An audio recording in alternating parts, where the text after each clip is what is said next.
সাভারে মেয়ের হাতে বাবার খুন, এরপর মেয়ে ত্রিপল লেনে ফোন দিয়ে তার বাবাকে খুন করার কথা বলে। এরপর আসল সাভার থানার ভারপ্রাপ্ত কর্মকর্তা তাকে গ্রেপ্তার করতে যায় এবং তারপর প্রাথমিক জিজ্ঞাসাবাদে যেটা জানা গেল, মেয়েকে 5 বছর যাবৎ 2019 সাল থেকে 2023 সাল পর্যন্ত নিয়মিতভাবে তাকে ধর্ষণ করে আসে। এর বিরুদ্ধে নাটোর আদালতে একটা ধর্ষণ মামলা দায়ের করে মেয়ে।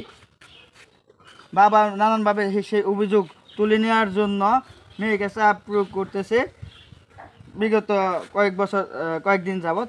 সাভারে একটা বাসার মধ্যে একটা 3 কামরা বিশিষ্ট একটা ফ্ল্যাটে তারা থাকতো।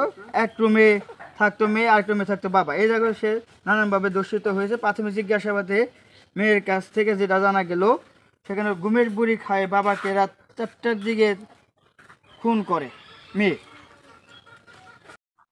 এরকম বাবা থাকাছে না থাকায় অনেক ভালো, বাবাকে খুন করছে, খুব ভালো হয়েছে। বাবা নামে সে জাতির কাছে, পৃথিবীর কাছে সে কলঙ্কিত। এরকম বাবাকে আমি থু জানাই, চাপ দিয়ে তাকে থুতু জানালাম। এরকম বাবাকে খুন করাতে আমি খুব খুশি হয়েছি। আপনারা কি মনে করেন? বাবা থাকাছে না থাকায় অনেক ভালো। সে মেয়েকে হয়তো খুন করে ফেলেছে, সরকারি আইনে তাকে যা